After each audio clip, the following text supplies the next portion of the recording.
આપણે આજે જોઈએ અહીંયા તો એકી સંખ્યાઓ અને અયુગ્મ સંખ્યાઓ. હવે એકી સંખ્યાઓ કોને કહેવાય એના માટે આપણે જ્યારે સમજવાનું થાય ત્યારે આપણે સમજીએ કે એકી સંખ્યા એટલે શું અને બેકી સંખ્યા એટલે શું. અહીંયા એની વ્યાખ્યા આપણે એક વખત સમજી લઈએ કે જે સંખ્યાને બે વડે નિશેષ એટલે કે શેષ વધતી ન હોય તો ભાગી ન શકાય તેવી દરેક સંખ્યાને એકી સંખ્યા કહેવાય. પણ જો શેષ વધે તો એ એકી સંખ્યા છે અને શેષ ન વધે તો એ બેકી સંખ્યા છે.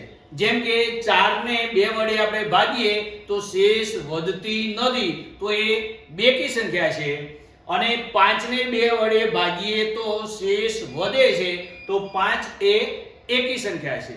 હવે તમને સમજાઈ ગયું છે. નિશેષ એટલે કે શેષ વધવી જોઈએ નહીં. જો શેષ વધતી નથી તો બેકી છે. અહીંયા આપણે શાની વ્યાખ્યા કરીએ છીએ? એકીની. શાની વ્યાખ્યા કરીએ છીએ? એકીની. તો અહીંયા શું હશે? શેષ વધતી હશે. એના પછી આગળ જોઈએ આપણે એકી સંખ્યાઓના એકમનો અંક 1 3 5 7 કે 9 હોય છે. આપણે આગળ એક વખત જોયેલું કે સંખ્યા જ્ઞાન અને સંખ્યા જ્ઞાનની અંદર અંકો વિશે આપણે સમજેલા. એમાં 0 થી માંડી અને આપણે 9 અંકો સમજેલા. તો એની અંદરથી એકમનો અંક એટલે કે કોઈ પણ સંખ્યા તમે જ્યારે લો છો ત્યારે એનો એકમનો અંક કેવો હોવો જોઈએ? તો 1 હોય, 3 હોય, 5 હોય, 7 હોય કે 9 હોય તો એ સંખ્યાને એકી સંખ્યા કહેવાય. બેકી સંખ્યા એટલે શું? હવે બેકી સંખ્યા કોને કહેવાય? તો મેં પહેલી સ્ટાર્ટિંગમાં તમને ક્લિયર કટ કરી નાખ્યું તફાવત સાથે કે એકી સંખ્યા કોને કહેવાય અને બેકી સંખ્યા કોને કહેવાય. અહીંયા જુઓ, 2 વડે નિશેષ ભાગી શકાય પણ ભાગી શકાતી નહોતી એટલે કે શેષ વધતી હતી. અહીંયા શેષ વધવી જોઈએ નહીં. ભાગી શકાય તેવી દરેક સંખ્યાને બેકી સંખ્યા કહેવાય. એટલે કહેવાનો મતલબ એ છે કે મેં ત્યાં 4 નું જે ઉદાહરણ આપ્યું હતું, હવે આપણે જોઈ લઈએ 12 નું ઉદાહરણ. તો 12 લખીએ તો એમાં એકમનો અંક કોણ આવે છે? 2 આવે છે. જ્યારે એકી સંખ્યામાં આપણે શું કહ્યું હતું? 1 આવવો જોઈએ, 3 આવવો જોઈએ, 5 આવવો જોઈએ અને 7 અને 9. જ્યારે અહીંયા 12 માં કયો અંક આવે છે એકમમાં? તો 2 આવે છે. તો એ બેકી સંખ્યા થઈ. બીજી વાત, 12 ને 2 વડે ભાગો તો 6 દુ 12 તો શેષ વધે છે? ના. તો કઈ સંખ્યા થઈ? બેકી સંખ્યા. એટલે એકદમ હવે શોર્ટમાં તમને કહી દો આ સમજ્યા પછી. તો જો 0 2 4 6 અને 8 એ બેકી સંખ્યા છે. હવે આપણે જોઈએ સળંગમાં 1 થી 9 અંકો જોઈ લઈએ. તો 0 1 2 3 4 5 6 7 8 અને 9. તો 0 એ પહેલી બેકી સંખ્યા છે. પછીની સંખ્યા આવે એટલે એકી, પછી બેકી, એકી, બેકી, એકી, બેકી. બસ આમ કરતા જશો તો પણ તમને આનો જવાબ મળી જશે.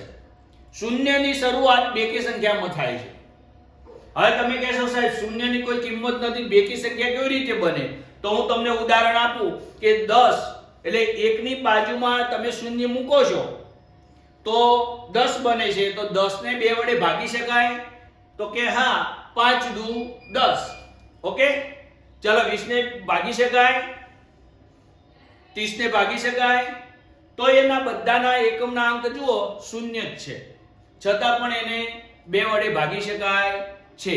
અને ભાગી શકાય છે એટલું જ નહીં, પાછો એને નીચે શેષ વધતી નથી. એટલે હવે ફરીથી એકી સંખ્યા અને બેકી સંખ્યા એકદમ ક્લિયર કટ. એકી સંખ્યામાં એકમનો અંક 1 3 5 7 અને 9 હશે. બેકી સંખ્યામાં એકમનો અંક 0 2 4 6 અને 8 જ હશે. હવે સંખ્યા ગમે એટલી મોટી હોય, 5 અંકોની સંખ્યા હોય તો ચિંતા કરવાની નહીં. આપણે તો શું જોવાનું છે? એકમનો અંક જોવાનો છે. એટલે તમને ખબર પડી જશે. વિભાજ્ય સંખ્યા કોને કહેવાય?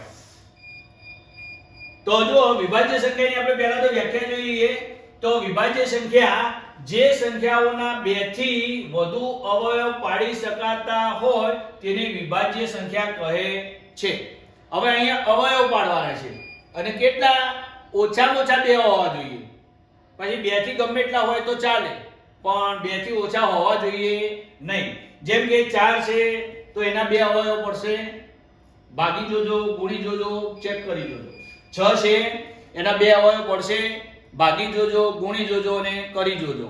કે અવયવ અને અવયવી આ ચેપ્ટર આપણે ભણાવેલું છે એટલે તમને ખબર હશે કે અવયવ કોને કહેવાય અને અવયવી કોને કહેવાય.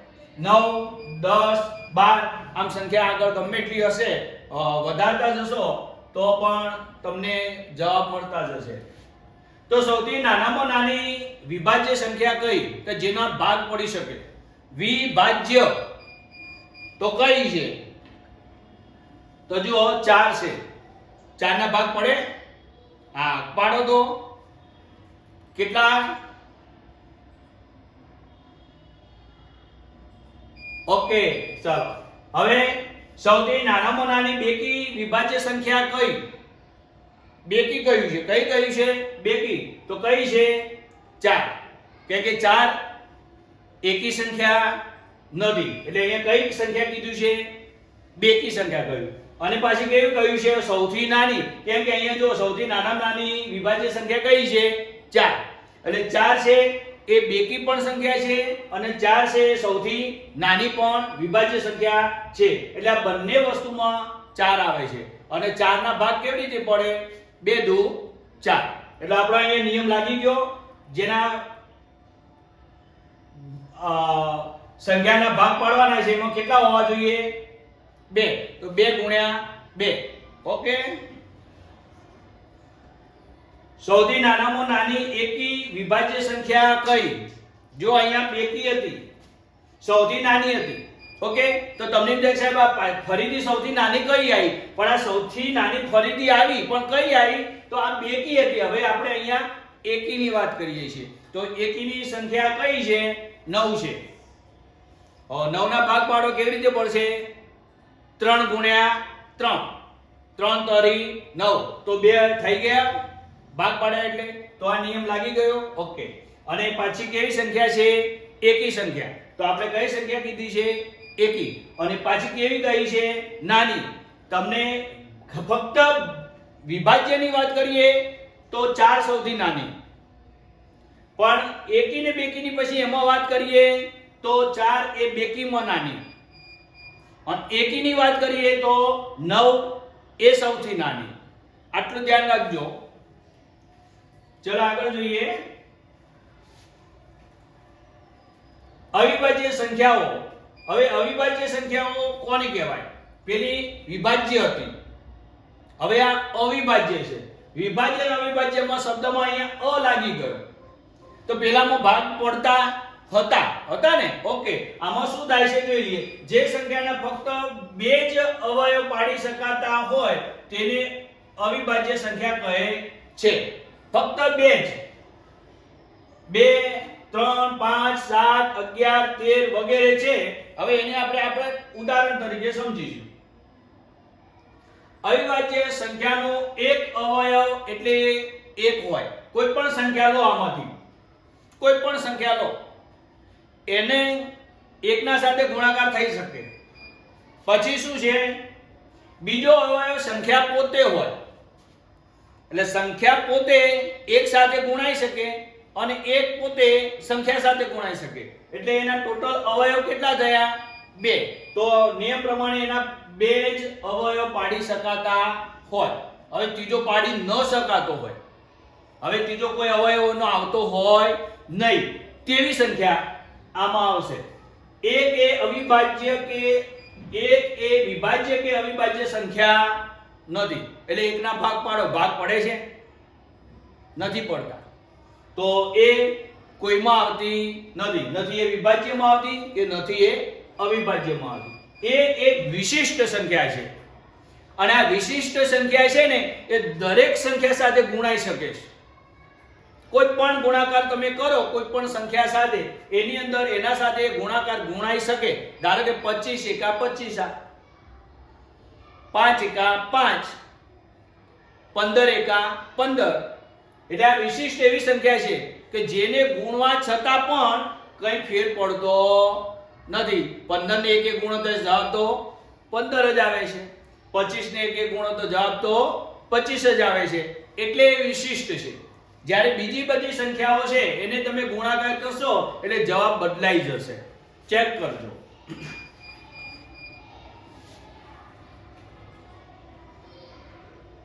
હવે અવિભાજ્ય સંખ્યાઓની અંદર સૌથી નાનામાં નાની અવિભાજ્ય સંખ્યા કઈ તો જોઈ લઈએ. 2 છે. પેલામાં કઈ હતી? 4 હતી. આમાં કઈ છે?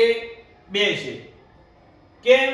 કારણ કે 2 ને 1 સાથે ગુણી શકાય છે અને 1 ને 2 સાથે ગુણી શકાય છે. એટલે એમાં કેટલા આવ્યા અવયવ? 2 જ આવે છે. ઓકે. અને પાછી સૌથી નાની, કેમ કે એના પછી તો 1 આવે. 1 તો વિશિષ્ટ સંખ્યા છે. ચાલો, સૌથી નાનામાં નાની પણ 2 કી સંખ્યા આવે. કઈ છે? 2 જ. ત્યાં 4 હતો, અહીંયા 2 છે. બસ આટલું જ યાદ રાખવાનું કે અવિભાજ્યમાં 2 બંનેમાં આવે છે, જ્યારે વિભાજ્યમાં 4 બંનેમાં આવે છે. અને ત્રીજું જોઈએ હવે, એકમાત્ર બેકી અવિભાજ્ય સંખ્યા કઈ?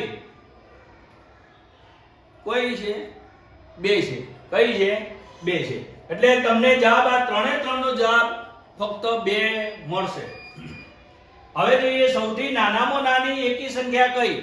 પેલામાં સૌથી નાનામાં નાની એકી સંખ્યા 9 હતી ને? યાદ છે? 4 પછી આપણે બોલેલા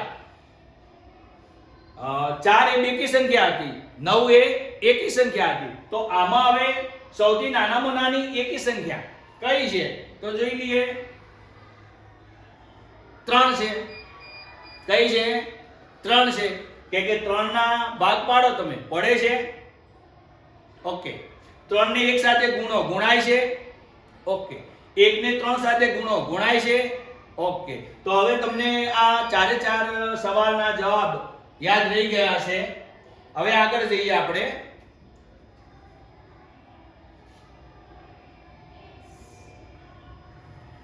સહ અવિભાજ્ય સંખ્યા એટલે શું? હવે સહ અવિભાજ્ય સંખ્યાની પહેલા વ્યાખ્યા જોઈ લઈએ આપણે. તો એવી 2 કે તેથી વધારે સંખ્યાઓ, એવી 2, ઓછામાં ઓછી કેટલી? 2 કે 2 થી વધુ સંખ્યાઓ કે જેનો સામાન્ય અવયવ માત્ર એક જ હોય, 1 એક જ હોય, તેને સહ અવિભાજ્ય સંખ્યા કહે છે.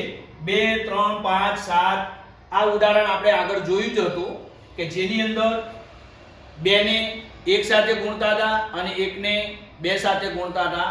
એટલે આ સમજવામાં તમને અઘરું પડશે નહીં. હવે 2 અને 3 આના શું કરવાના છે આપણે? તો શું પાડવાના છે?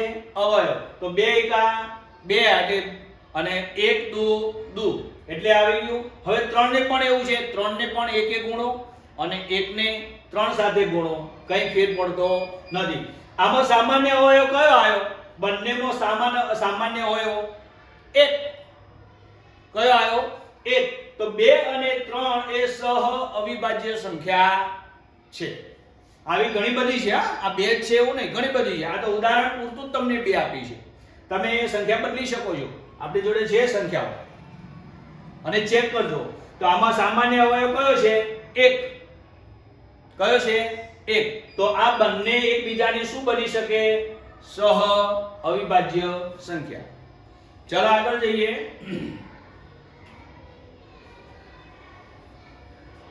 ટ્વિન પ્રાઇમ સંખ્યાઓ એટલે શું? આ તમારા માટે નવું છે, પણ જીકે ની અંદર પૂછાય છે, તો આપણે એમાં જોઈ લઈએ. આમાં વ્યાખ્યા થોડીક સમજવાની જરૂર છે. એ સમજાઈ જશે તો તમને આ પણ સહેલું લાગશે. એવી 2 સંખ્યા, એવી કેટલી સંખ્યા? 2. એવી 2 અવિભાજ્ય સંખ્યાઓ લેવાની છે કે જેનો તફાવત 2 હોય. તફાવત કેટલો આવે? 2. તફાવત કીધો છે, સરવાળો કીધો નથી.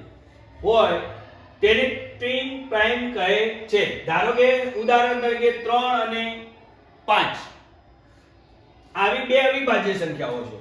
જો 3 ના ભાગ પડે છે, 5 ના પડે છે, ઓકે. ચલો 11 ના પડે છે, 13 ના પડે છે, ઓકે. તો આપણે બે લીધી જોડકામાં. હવે એનું શું કર્યું? આના સંખ્યાનો તફાવત કેટલો આવવો જોઈએ? 2 આવવો જોઈએ. એટલે 5 માંથી 3 બાદ કરો. ચાલો કેટલા વધ્યા? ઓકે. ચલો 13 માંથી 11 બાદ કરો. કેટલા વધ્યા? ઓકે. તો જવાબ કેટલો આવે છે? 2. ઓકે.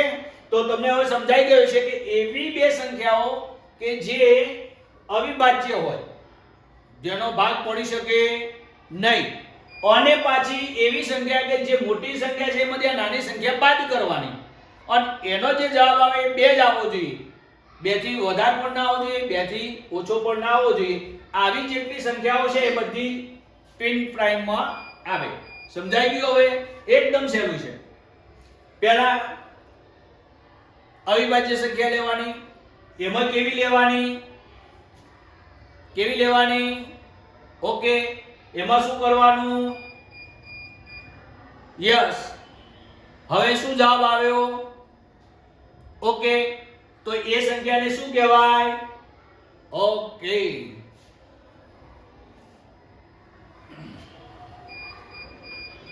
ચલો, સંપૂર્ણ સંખ્યા કોને કહેવાય? તો જે સંખ્યાના દરેક અવયવોનો સરવાળો. હવે સંખ્યાના અવયવો પાડવાના, અને અવયવોનો સરવાળો તે સંખ્યા સાથે, એટલે કે સંખ્યા જે સંખ્યાના અવયવ પાડેલા છે એ સંખ્યા સાથે કરતા તે સંખ્યા કરતા બમણો મળે. એટલે કે તમે જે ઉદાહરણ તરીકે જે સંખ્યા લીધી હોય એના કરતા કેવો મળવો જોઈએ? બમણો મળે. અથવા તો તે સંખ્યા સિવાયના અવયવોનો સરવાળો તે પોતે જ મળે. કાં તો બમણો થવો જોઈએ, કાં તો પોતે રહેવો જોઈએ. જે સંખ્યા તમે લીધી હોય એ સંખ્યા પોતે એનો જવાબ આવવો જોઈએ, કાં તો એ સંખ્યા કરતો બમણો જવાબ આવવો જોઈએ. તો એવી સંખ્યાને શું કહેવાય? સંપૂર્ણ સંખ્યા કહે છે. ધારો કે ઉદાહરણ તરીકે આપણે 6 લઈએ, તો 6 ના અવયવ કેટલા આવશે? 1 ગુણ્યા 2 ગુણ્યા 3. હવે 1 ને 2 ગુણો તો કેટલા થયા? 2 એકા 2, અને 2 ને 3 વડે ગુણો, 3 દુ 6, એટલે સંખ્યા 6. જવાબ આવી ગયો. હવે શું કહ્યું છે? સંખ્યા કરતા બમણો થવો જોઈએ. બમણો એટલે શું? તો હવે આનો બમણો કરો. ધારો કે સરવાળો તે પોતે જ મળે. આનો સરવાળો કરો તમે. 3 + 2 એટલે કેટલા થાય? 5. 5 માં 1 ઉમેર્યો, કેટલા થયા? 6. તો સંખ્યા પોતે મળી ગઈ. આપણો નિયમ શું હતો? કાં તો સંખ્યા પોતે મળવી જોઈએ, કાં તો એનાથી બમણો જવાબ મળવો જોઈએ. તો આ ઉદાહરણની અંદર 6 ના આપણે જ્યારે અવયવ પાડ્યા, એના જ્યારે સરવાળો કર્યો તો એ સરવાળો 6 મળે છે, એટલે સંખ્યા પોતે મળે છે. ફરીથી સમજાવું. 6 = 1 × 2 × 3. 1 ને 2 ગુણીએ આપણે તો શું થશે? 2. 2 ને 3 ગુણીએ તો શું થશે? 6. તો સંખ્યા કઈ મળી? 6. જો અહીંયા આપણે જોઈએ તે સંખ્યા સિવાય મળે છે, એટલે શું મળે છે? જુઓ, 1 + 2 + 3 = 6 મળે છે. કેવી રીતે મળ્યા મેં તમને સમજાવી દીધું. ઓકે. અહીંયા શું છે? 1 + 2 + 3 + 6 એટલે 12. તો અહીંયા 6 ના ડબલ, બમણો એટલે ડબલ ને? હા, તો 6 ના ડબલ કેટલા થાય? 12. તો જો અહીંયા કેટલા મળ્યા છે? 12. એટલે તમને સંખ્યા પોતે અથવા તો ડબલ આ બંને વસ્તુની ખબર પડી ગઈ. હા, ફરીથી જ્યારે આનો સરવાળો કરશો તો સંખ્યા પોતે મળશે, અને સંખ્યા સાથેનો સરવાળો કરશો તો ડબલ મળશે. બસ આટલું યાદ રાખવાનું છે.